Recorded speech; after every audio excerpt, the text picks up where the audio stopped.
The ship was bigger than anything Taiho had ever seen. It floated in the darkness of space like a silver mountain, its surface covered with lights that blinked in patterns he did not understand.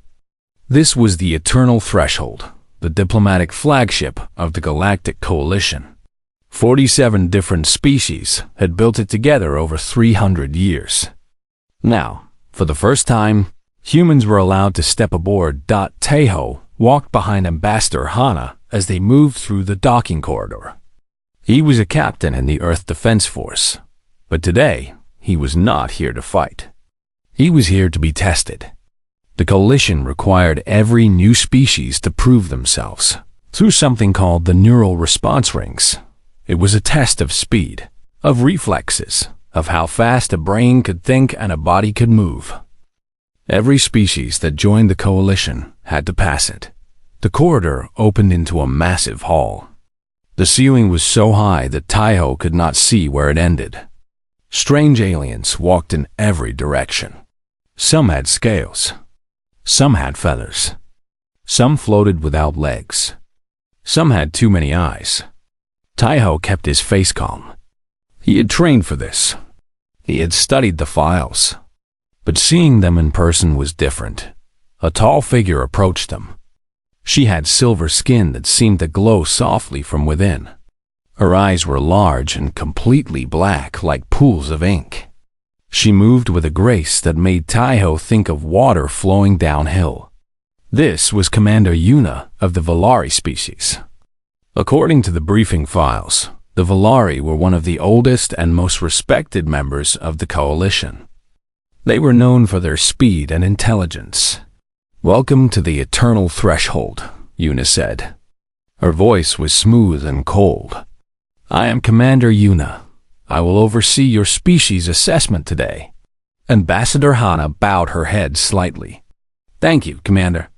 Humanity is honored to be here. This is Captain Taiho. He has volunteered to undergo the response ring test on behalf of our species." Yuna's black eyes moved to Taiho. She studied him for a long moment. He could not read her expression. He did not know Valari could even make expressions that humans would understand. "He seems ordinary," Yuna said finally. "He is a standard military officer," Hana replied.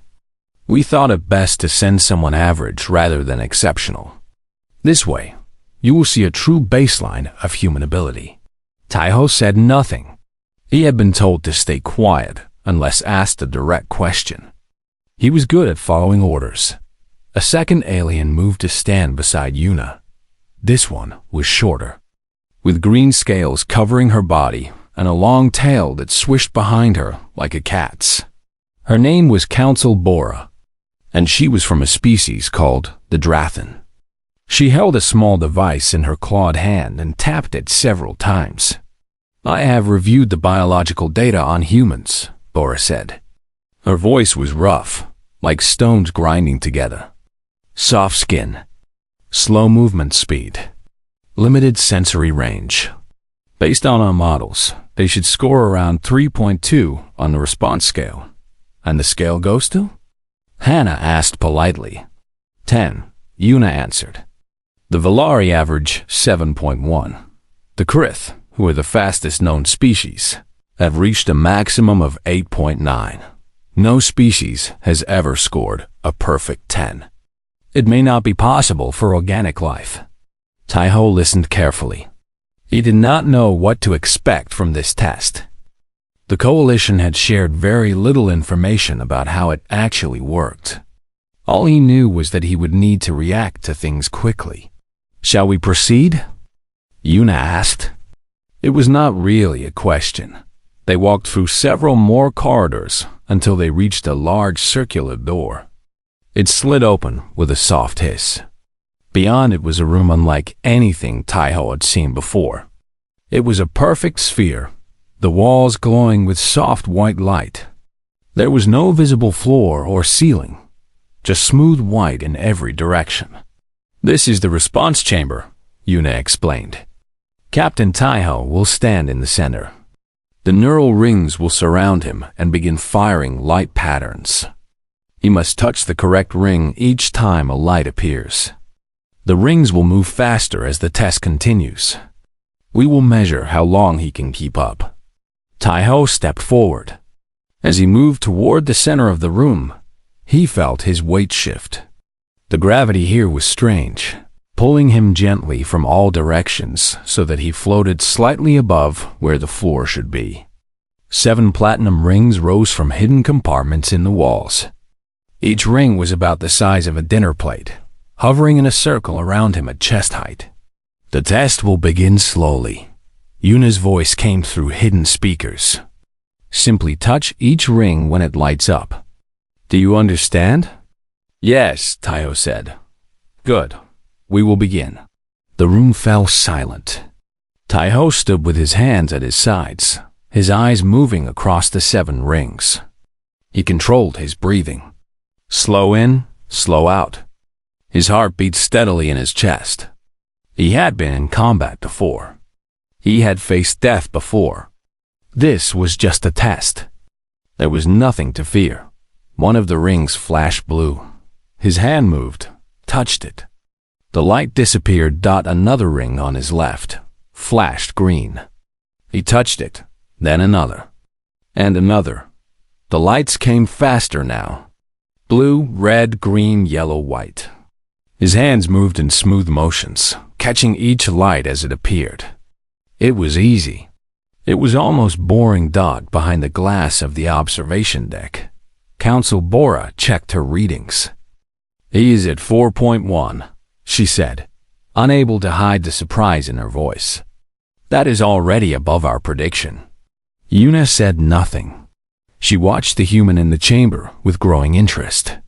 He moved differently than she had expected. There was no panic in his movements, no desperation. He touched each ring with the calm certainty of someone who had all the time in the world. Increase to level 2, she commanded. The rings began to spin. The lights came faster now, flashing in patterns that would confuse most species. But the human kept moving. His eyes tracked the lights with an intensity that made Yuna lean forward in her seat. Something was wrong. The numbers on Bora's display climbed higher. 5.8, 6.2, 6.7. He is approaching Valari baseline, Bora whispered. This should not be possible. His biology does not support this speed. Yuna watched the human's face through the observation glass. He was not struggling. He was not even sweating. His expression remained calm, focused, almost peaceful. Increase to level 3, Yuna said, and the rings began to scream. The rings moved so fast now that they blurred into circles of silver light. The colored flashes came in bursts that lasted less than a heartbeat. Most species would have failed by now. Most species would have stopped, confused and overwhelmed, their brains unable to process information at this speed. Taiho did not stop. His hands moved through the air like birds in flight. He did not think about what he was doing. Thinking was too slow. Instead, he let his body take over. His eyes saw the lights before his mind could name the colors. His hands reached for the rings before he decided to move them. He had felt this before, in combat. In those moments when death was so close that his brain had no choice but to become faster. In the observation deck, Council Bora made a sound that was somewhere between a cough and a scream. Her claws scraped against her data device as she read the numbers. 7.4, she said. 7.9. He is past Valari baseline. He is still climbing. Commander Yuna did not respond. Her black eyes were fixed on the human in the chamber below. She had served in the coalition military for over 200 years. She had seen warriors from a dozen species face the response rings. She had never seen anything like this. The human was not just reacting to the lights anymore. He was moving before they appeared. His body swayed and spun, his feet shifting across the invisible floor as if he was dancing to music only he could hear. Every movement was perfect. Every touch was exactly on time. This is impossible, Bora said. Her voice shook. His nervous system cannot process information this quickly. The biological data was clear. Humans are slow. They are soft. They are prey animals. The data was wrong, Yuna said quietly. She reached for the control panel and pressed a button. Increase to level 4. The chamber responded instantly. The rings accelerated until they became invisible to Valari eyes. Yuna had to look at her display screen to track their position. The lights flashed in nanosecond bursts, so fast that they seemed to merge into a single continuous glow. Level 4 was designed to test the Krith, the insect-like species whose reflexes were the fastest in known space. Their warriors spent decades training to reach this level. Their best pilots had touched 8.9 on the scale, a record that had stood for 3 centuries. The human reached 8.2 in the first 10 seconds. No, Bora said. She looked at her device, then back at the chamber, then at her device again.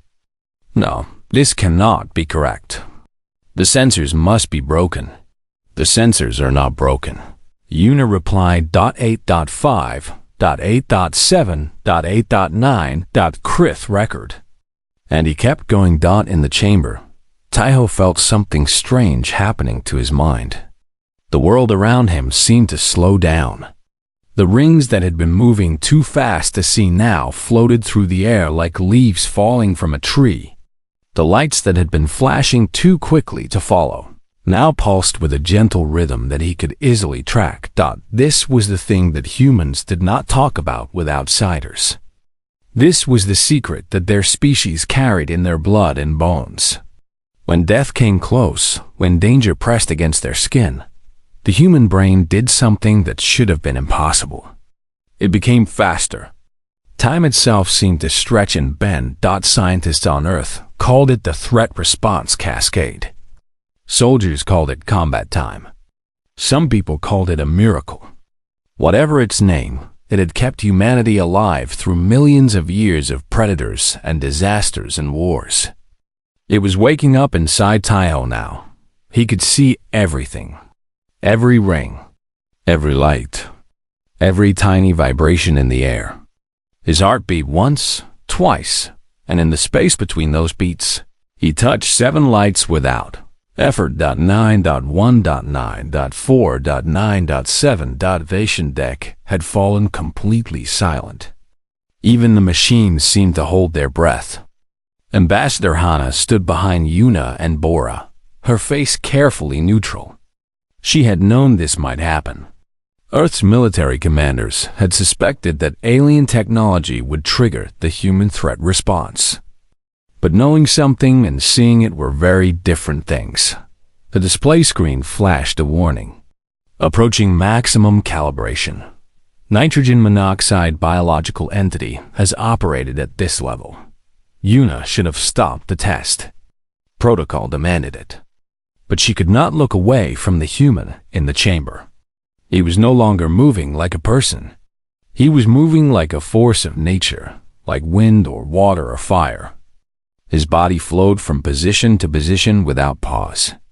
His eyes were half closed, as if he was dreaming. 10.0. The scale broke. The display screen went dark for a moment, then came back with an error message. Measurement overflow. Recalibrating. Please wait. But the rings did not wait. The test system, designed by the greatest engineers of 12 species, did exactly what it was programmed to do. When a subject exceeded the maximum level, the system was supposed to find their true limit. It accelerated again. The rings howled. They spun so fast that they began to glow with friction heat. The lights flashed in patterns that no organic brain should have been able to follow. The chamber shook. Warning alarms screamed from every direction. And Taiho smiled. For the first time since the test began, an expression crossed his face. It was a small smile, the kind a person makes when they finally understand a puzzle they have been working on for hours. His eyes opened fully. They were calm. They were focused. They were hungry. He reached out with his right hand and caught one of the rings. His fingers closed around it as it spun at impossible speed. Metal screamed against skin. The rings stopped. The other 6 rings did not know what to do. Their programming did not include the possibility of a subject physically stopping one of them. They tried to compensate, tried to adjust, tried to continue the test. But the disruption was too much. One by one, they overloaded. Sparks flew. Metal cracked. The rings fell from the air and crashed to the floor of the chamber. Smoking and broken. Silence filled the ship. Taeho stood alone in the center of the ruined chamber. The ring he had caught was still in his hand, bent and warped by his grip. He looked up at the observation deck, where Commander Yuna and her crew stared down at him with expressions of pure shock. Was that sufficient? He asked. His voice was calm, polite, as if he was asking whether his paperwork had been filled out correctly.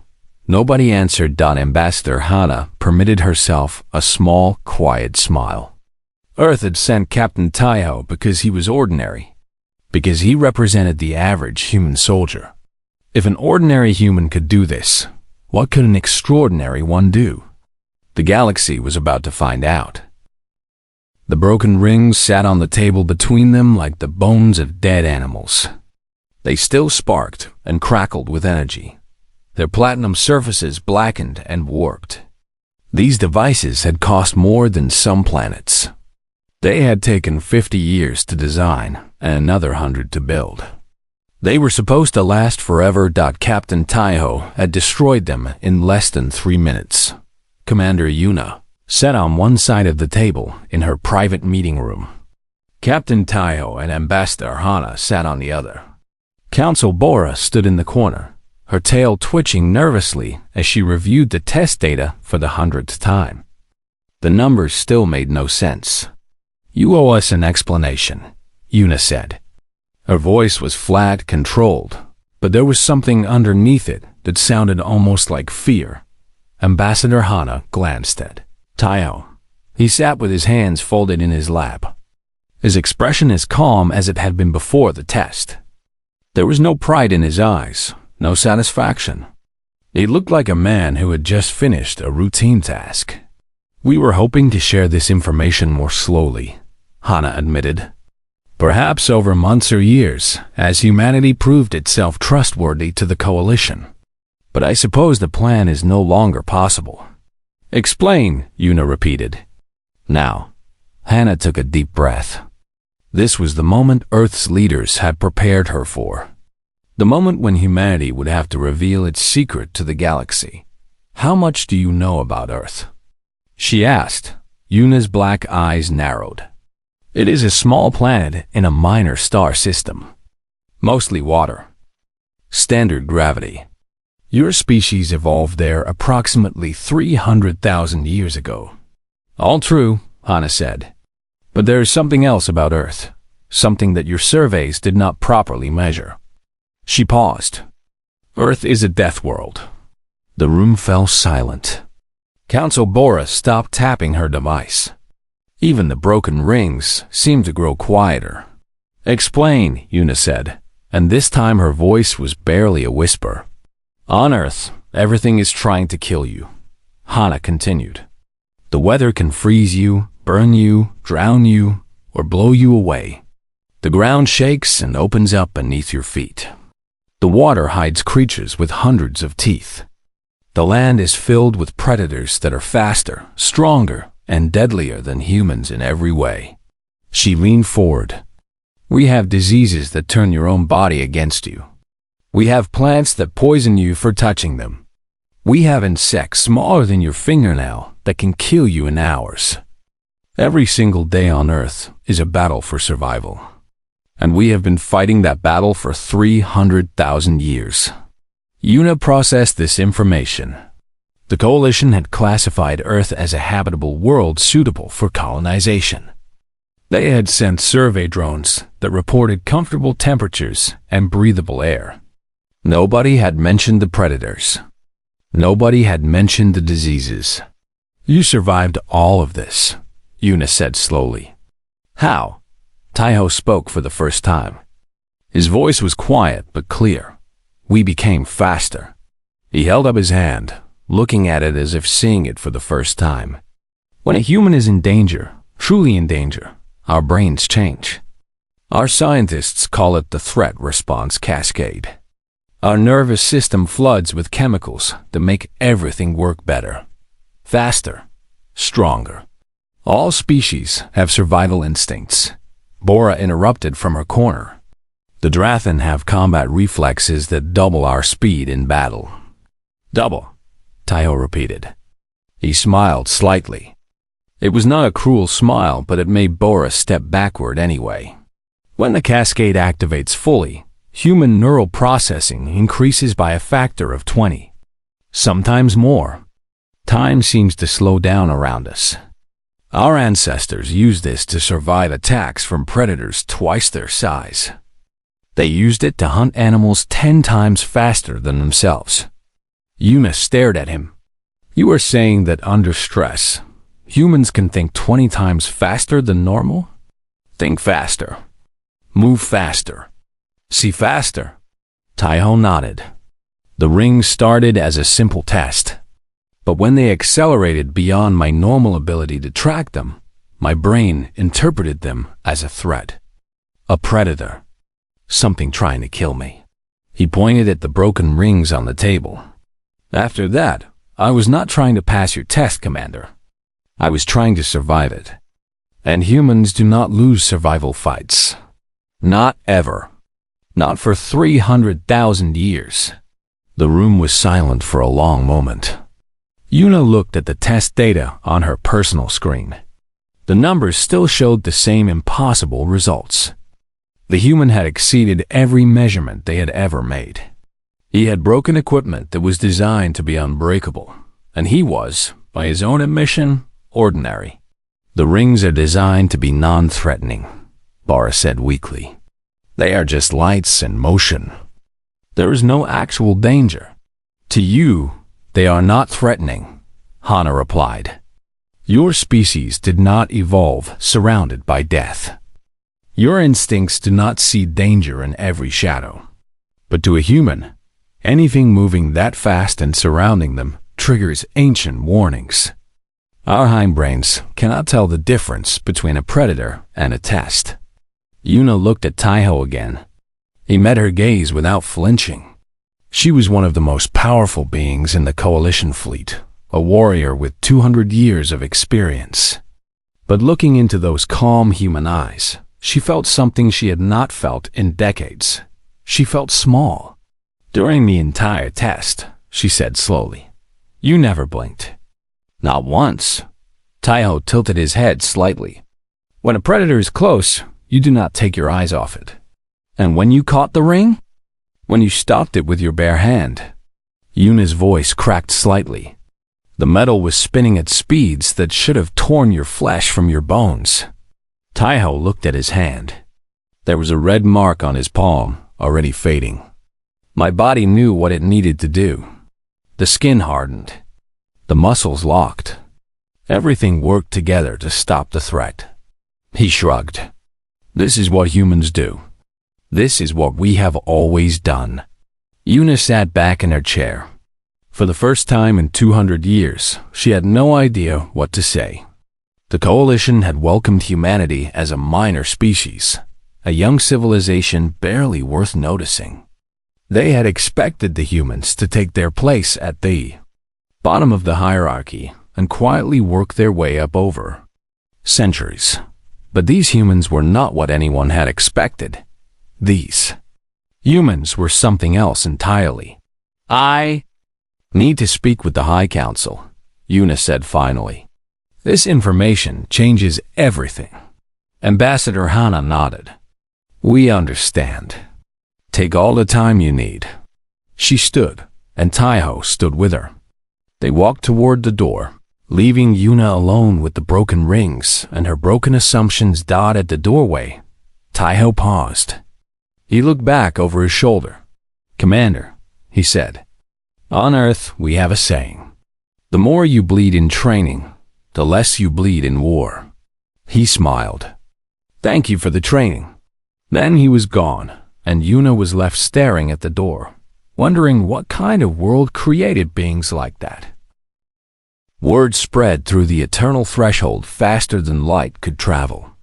By the time Taiho and Hana returned to their guest quarters, every species on the ship knew what had happened in the response chamber. The human had broken the rings. The human had exceeded the scale.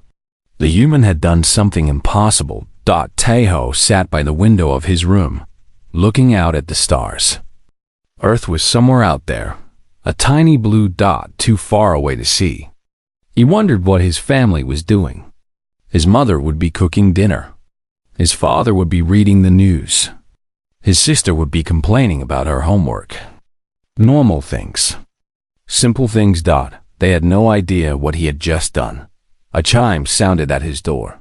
He stood and opened it to find Ambassador Hana waiting outside. Her face was serious. "We need to talk," she said. They walked together through the ship's corridors. The aliens they passed stared at Taiho with expressions he could not read. Some looked curious. Some looked frightened. Some looked at him the way a person might look at a loaded weapon. "You understand what this means," Hana said quietly as they walked. "The Coalition now knows that humans are dangerous. That changes our position in ways I cannot predict." "I did not plan this," Taiho replied. "The cascade activated on its own. I could not stop it." "I know. Nobody is blaming you," Hana sighed. "But Earth's leaders must be informed. We need to prepare for whatever comes next." They reached a secure communication room. Hana entered a series of codes, and the screen flickered to life. A face appeared, a woman with gray hair and sharp eyes. This was Admiral Minji, the commander of Earth's Defense Force. "Ambassador, Captain." Minji's voice was crisp and efficient. "I have received the initial report. Tell me everything." Hana explained what had happened in the response chamber.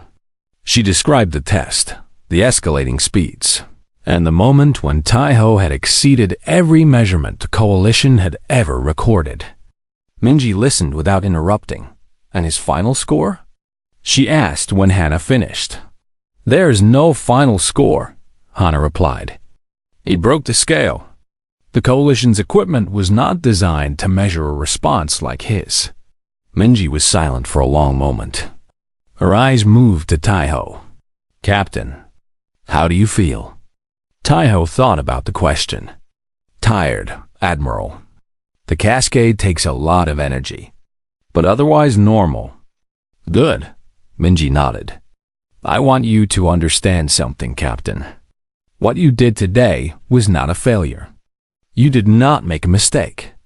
You showed the galaxy what humanity is capable of, and that may be the most important thing any human has ever done." "I understand, Admiral. Do you?" Minji leaned forward. "The Coalition has existed for thousands of years. They have a hierarchy, a system of ranking species based on their abilities. Until today, they thought they knew where humans belonged in that system. At the bottom, with the other young species. The weak ones." Her voice hardened. "Now they know the truth. Now they know that a random human soldier with no special training can exceed their fastest warriors. They know that what they thought was weakness is actually something else entirely." "What happens now?" Hana asked. "Now we wait," Minji replied. "The Coalition will need time to process this information. They will argue and debate. Some will want to accept us as equals. Others will see us as a threat and push for restrictions or controls." She paused. "There is also the matter of the Arathi." Taiho recognized the name from his briefings. The Arathi hegemony was an empire on the edge of Coalition space. They were aggressive, expansionist, and had been probing Coalition borders for decades. War was considered likely within the next few years. "The Coalition knows a conflict is coming," Minji continued. "They have been building their forces, training their warriors. But their best fighters can barely match the Orithian speed and reflexes. They have been preparing for a war they cannot win. And now they have us, Hana said softly. Yes, now they have us. Minji's expression was unreadable. The question is whether they are smart enough to use us properly. The communication ended. Taiho and Hana sat in silence for a while, each lost in their own thoughts. Do you think they will accept us? Taiho asked finally. Hana shook her head. I do not know. The coalition is old and proud. They have been the strongest power in this region of space for thousands of years. It will be difficult for them to admit that a young species can do what they cannot. Then we wait. We wait, Hana agreed. They did not have to wait long. The next morning, a message arrived for Ambassador Hana. Commander Yuna requested her presence at an emergency session of the Coalition Strategic Council. The message was brief and formal, but there was something underneath the words that Hana recognized. Fear, and something else. Something that might have been hope. It seems our demonstration has gotten their attention, Hana murmured. Taiho stood. Should I come with you? No, stay here and rest. Hana smiled slightly. I suspect you will be needed soon enough. She left the guest quarters and made her way to the council chamber. The corridors were even more crowded than usual, filled with aliens of every shape and size hurrying toward the same destination. News had spread. Everyone wanted to see what would happen next. The council chamber was the largest room on the ship. It was a vast circular space, with seats arranged in rising tiers around the central platform. Representatives from 47 species filled those seats, their voices creating a constant hum of noise. Commander Yuna stood on the central platform. The broken response rings had been placed there as well, displayed like evidence at a trial. When Hana entered, the noise stopped. Every eye in the room turned toward her. She felt the weight of their attention like a physical force, but she did not let it show on her face. She walked to her designated seat and sat down calmly. This emergency session is now in order, Yuna announced. Her voice echoed through the sudden silence. We are here to discuss the results of the human response ring test and what those results mean for the coalition. She paused, looking around the room. I will be direct. We have made a serious error in our assessment of humanity. The biological data we collected was correct, but our interpretation of that data was completely wrong. Humans are not slow. They are not weak. They are not a minor species. Murmurs rippled through the crowd. Yuna waited for them to fade. Yesterday, a standard human military officer exceeded every measurement our technology could make. He did this without special training, without preparation, without even apparent effort. When I asked him how he felt afterward, he said he was not even trying. The murmurs grew louder. Some species were shouting now, their voices overlapping in a dozen different languages. If an ordinary human can do this, Yuna continued, raising her voice above the noise, what can an extraordinary one do? What can 1,000 of them do? What can 1,000,000? She turned to look directly at Ambassador Hana. What can your species do, Ambassador, when you are actually trying? The chamber fell silent. Every representative leaned forward, waiting for her answer. Hana stood slowly. She looked around the room at all the strange faces, all the alien eyes fixed upon her.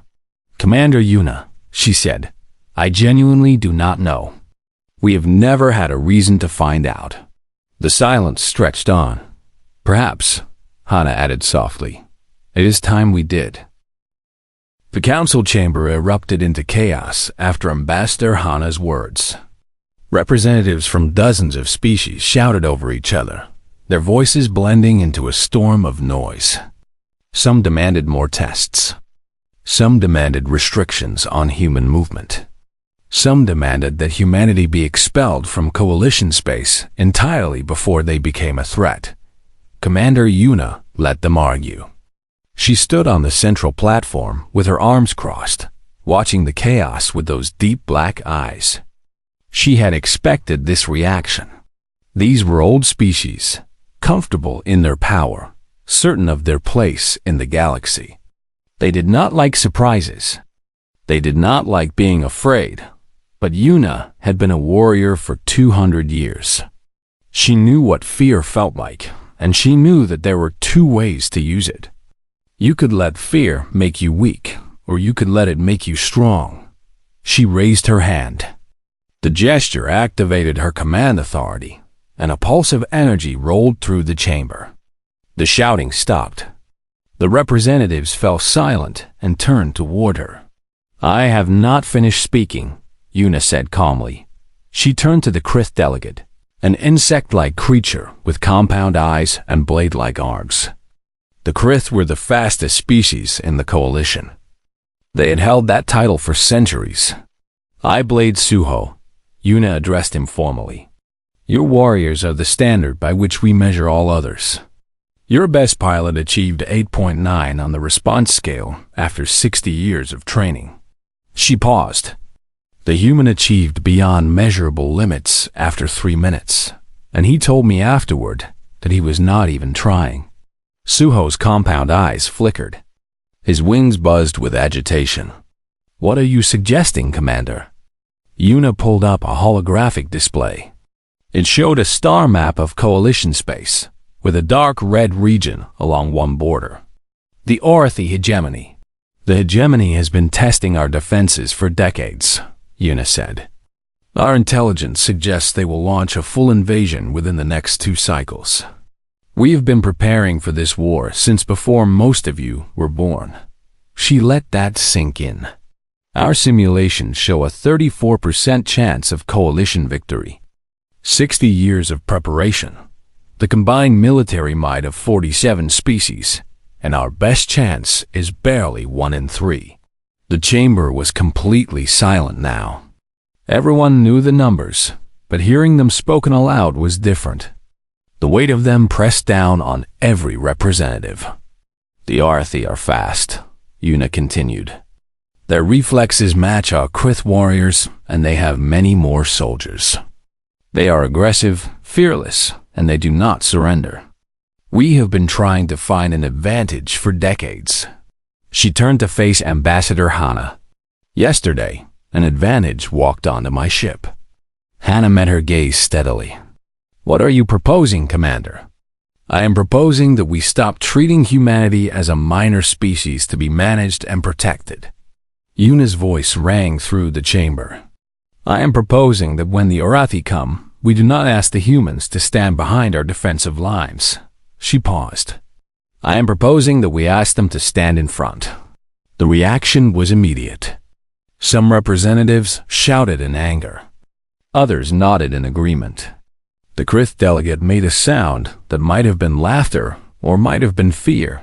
"You want to send them against the Orathi first?" Someone called out. "That is suicide. There are so few of them." "There are 7 billion of them on their homeworld alone," Yuna replied. "They have colonies on other planets. They have been fighting wars among themselves since before we learned to make fire. Every single one of them carries the same ability that Captain Taiho demonstrated yesterday." She turned back to the holographic display. With a gesture, she added new data to the simulation. Human response times. Human threat cascade. Human combat performance. The probability of coalition victory rose from 34% to 89%. The chamber fell silent. "This is theoretical," the Valari High Speaker said slowly. "We have seen one human perform one test. We cannot base strategy on a single demonstration." "Then we will conduct more tests," Yuna agreed.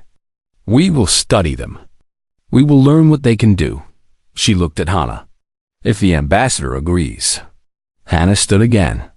She looked around the chamber at all the representatives, all the species who had looked down on humanity as weak and primitive. Now they looked at her with different eyes. "Humanity will agree to further testing," Hana said. "We will share our knowledge with the coalition.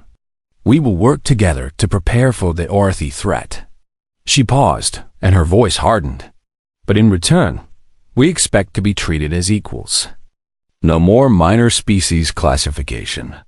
No more restrictions on our movement or development. We are not children to be managed. We are allies to be respected. The negotiation lasted for 3 more days.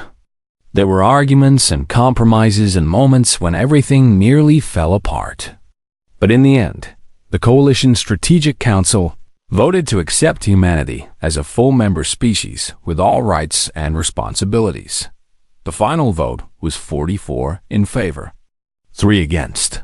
On the last day, Commander Yuna found Taiho standing by a viewing window, watching the stars. She approached him quietly and stood beside him. "Your people have changed everything," she said. Taiho did not look away from the stars. "We did not mean to, I know." Yuna was quiet for a moment. "I have been a warrior for 200 years.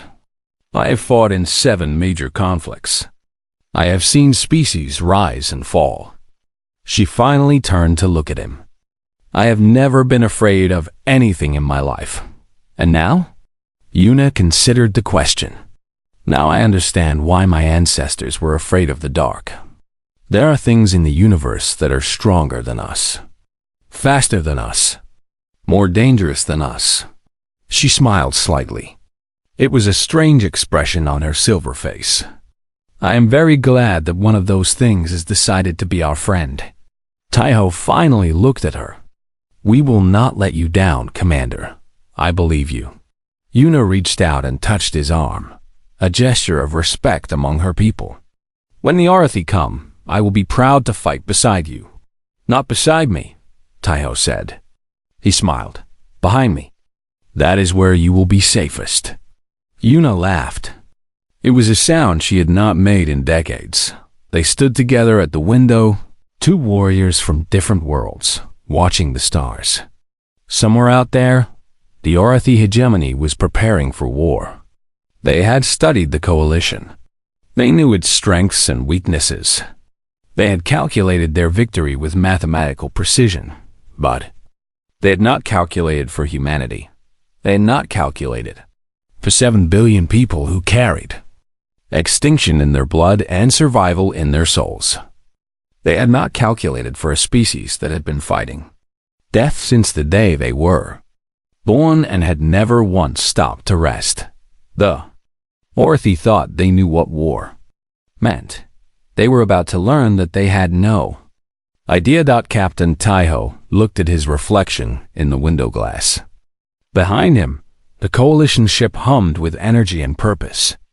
Ahead of him, the galaxy waited. He had come here as an ordinary man from an ordinary world. He was leaving as something else entirely, and this was only the beginning.